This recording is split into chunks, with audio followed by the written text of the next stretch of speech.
Thank you for living lovingly and generously during this past week.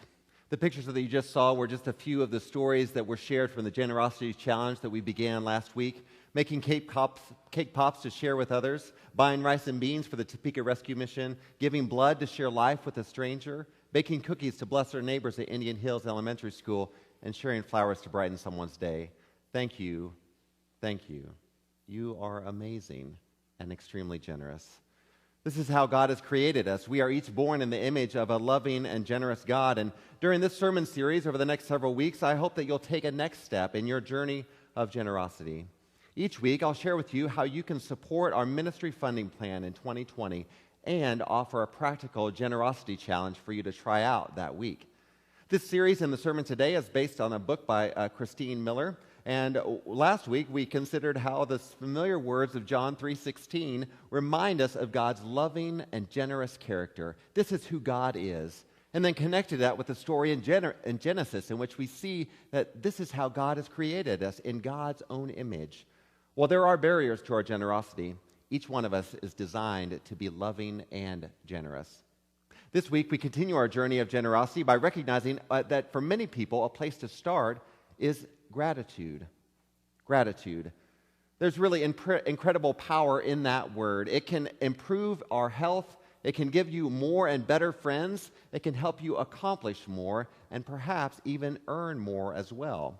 Now, if you look, just a quick search online, you can find any number of quotes, and you can take these for what they're worth. Just a few of them I wanted to share with you today are these. First, from Willie Nelson, when I started counting my blessings, my whole life turned around, he says. Oprah Winfrey, be thankful for what you have. You'll end up having more. If you concentrate on what you don't have, you will never, ever have enough. Albert Einstein says this: there are only two ways to live your life. One is as though nothing is a miracle. The other is as though everything is a miracle. And the Dalai Lama, when you are discontent, you always want more, more, more. Your desire can never be satisfied, but when you practice contentment, you can say to yourself, oh yes, I already have everything that I really need. Now, unfortunately, we don't have to depend only on the internet and quotes from folks when it comes to gratitude. There's actual scientific research about the difference that gratitude can and will make a difference. It can make a difference in improving our health, improving our relationships. It can help you accomplish more and even sleep better.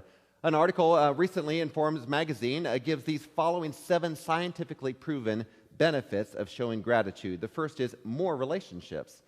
Gratitude opens the door to more relationships. When you say thank you or express appreciation to someone that we've just met, the person we thank is more likely to seek an ongoing relationship or friendship. Less pain. People who express gratitude experience fewer aches and pains, and they report feeling healthier than people who do not show appreciation. Sounds pretty good. Better mental health. Gratitude improves psychological health. According to the writer of this article, research confirms that gratitude effectively increases happiness and reduces depression. Less anger. Gratitude reduces aggression and increases both sensitivity and empathy, how we feel towards other people. Better sleep. Grateful people sleep better. Improves self-esteem. Gratitude increases a person's self-esteem and reduces resentment toward people perceived as having more than we do. And greater resilience. Gratitude increases our mental strength. Studies indicate that people who are grateful respond to trauma and tragedy with greater flexibility and strength. Recognizing all that we have to be thankful for, even during the worst times of your life, fosters resilience. The writer ends with this statement: developing an attitude of gratitude is one of the simplest ways to improve your satisfaction in life. Robert Evans, in his book, The Little Book of Gratitude, takes us even a little bit further. He writes these words: given the range of these positive outcomes, gratitude has fittingly been referred to as the quintessential positive trait, the amplifier of goodness in oneself, the world, and others, and as having unique ability to heal, energize, and change lives.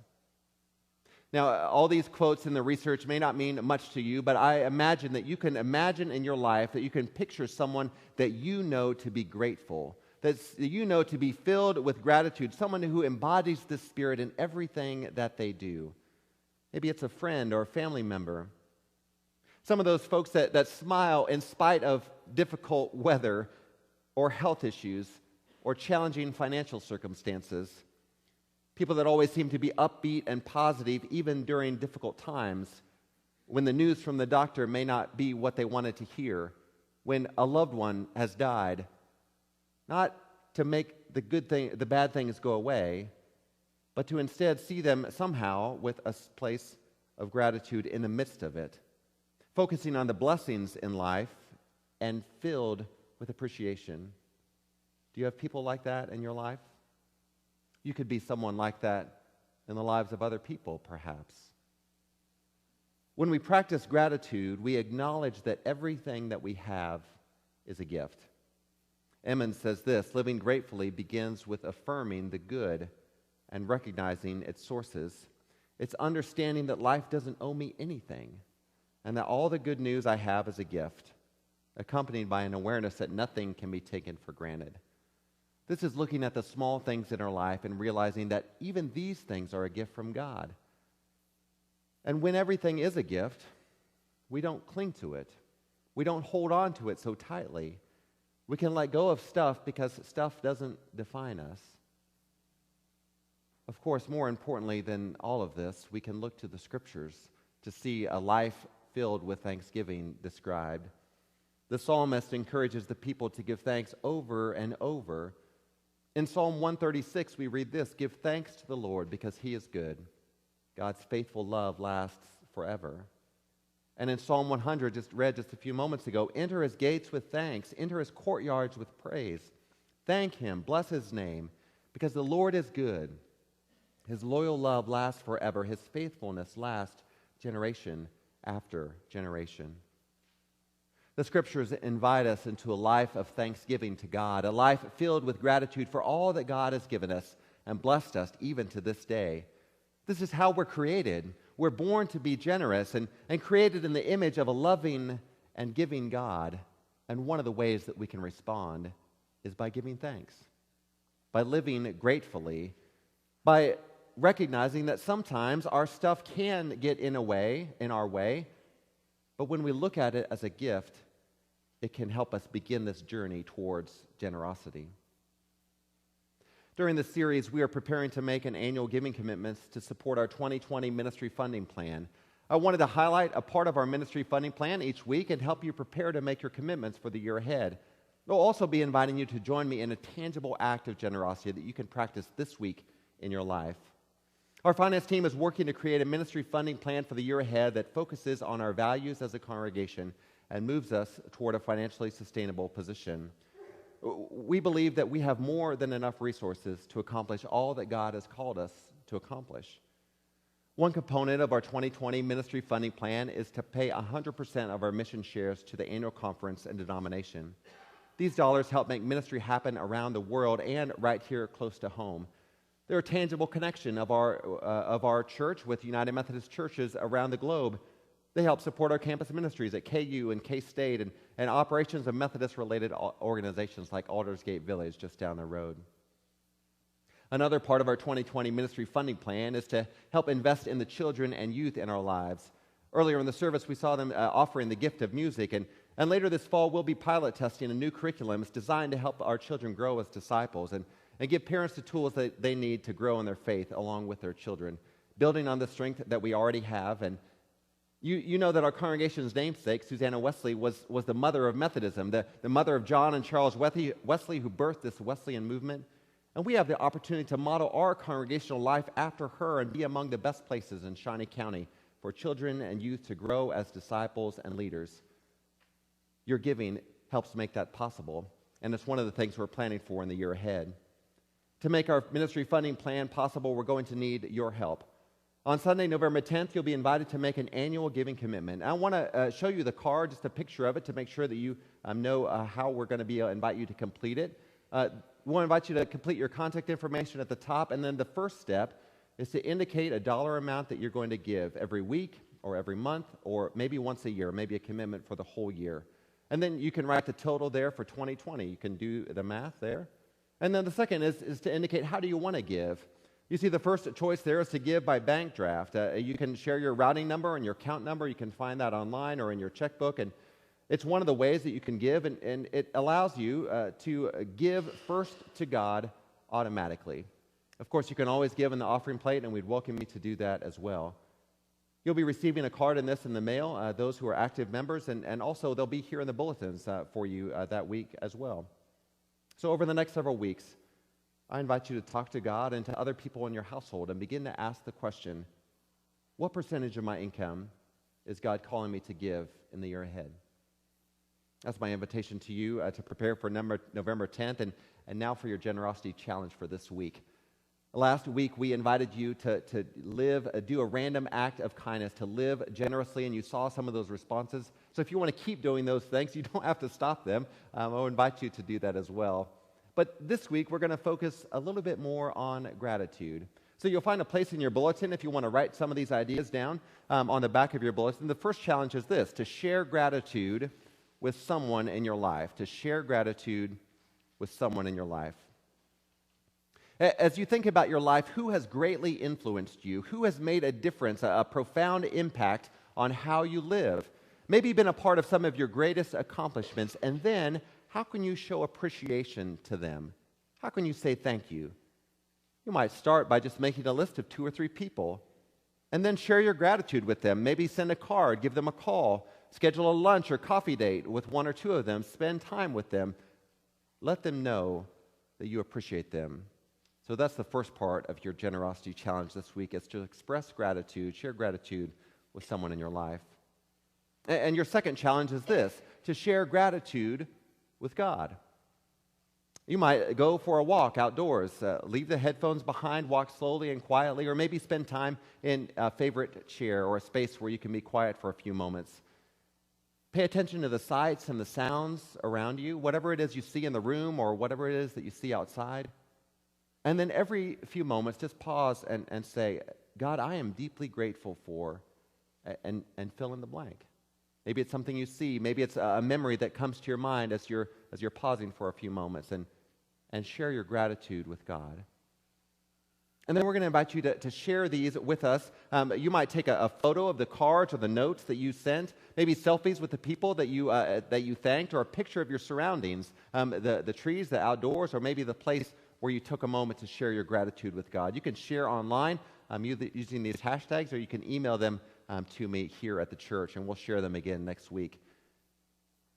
One of the key steps in a journey towards generosity is living with gratitude. And this invitation brings us back to the scripture passage to Luke for today. 10 lepers approached Jesus and asked for mercy. They asked for healing. All 10 of the lepers became clean, but only one of them returns and gives thanks. Remember, he was already physically healed. But after he offers gratitude, Jesus says, "You are healed."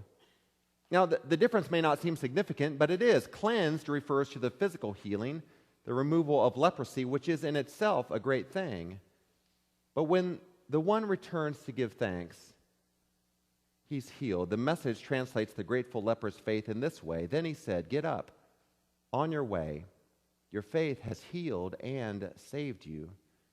The King James Version of that same verse says this, "And he said unto him, Arise, go thy way, thy faith hath made thee whole." Sharing gratitude can make us whole. It can begin to heal and save us. Gratitude brought about something more than a physical cure for the leper. It brought about healing and wholeness, and some might say even salvation. Recognition of the gift that he had already received helped bring the leper home. Through gratitude, he was able to become the person that God created him to be. And the good news for us today is that it's just like that man so long ago, is that when we ask, Jesus offers us mercy and healing. That when we share our gratitude, we might as well begin the journey towards wholeness, to be the people that God has created us to be. God's love in Jesus Christ is for all people, and we have the opportunity to both receive it and to share it with others. And when we receive from others, to say thank you. Friday night was the annual Trunk or Treat here at the church. We welcomed hundreds of our friends and neighbors to games, hot dogs, snow cones, and of course, candy. My job that night was to be one of the greeters as people came in from their cars, and it was awesome. I got to see all kinds of costumes as they were coming in, and then on their way out, received a thank you from many of the families as they headed back to their car. Now, if you weren't able to be here on Friday night, we've got a quick video that captures 90 minutes of our trunk or treat in 30 seconds. Let's take a look.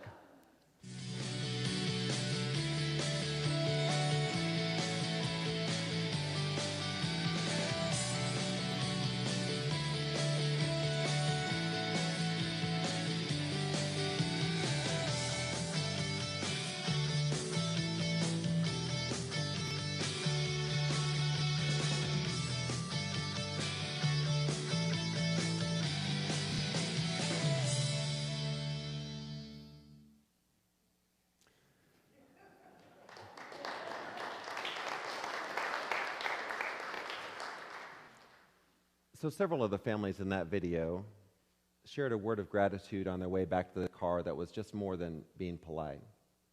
I received it on your behalf, and it had real meaning, and it was profound. They were grateful for the chance to be there with their family.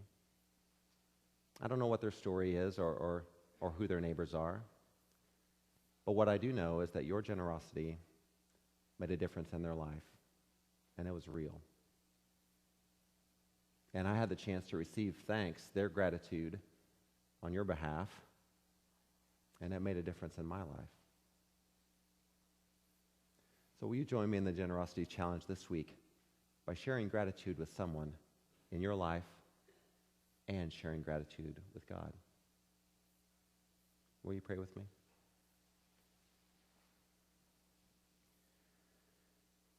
Oh God, you've created us to be loving and generous. And we thank you for your love for us, for making us in this way. We thank you for all that you've given us, for everything is yours, O God. Encourage and strengthen us to share our gratitude with others, that we might say thank you, that we might recognize the goodness that others do in our lives. God, we offer ourselves and this church to you in Jesus' name. Amen.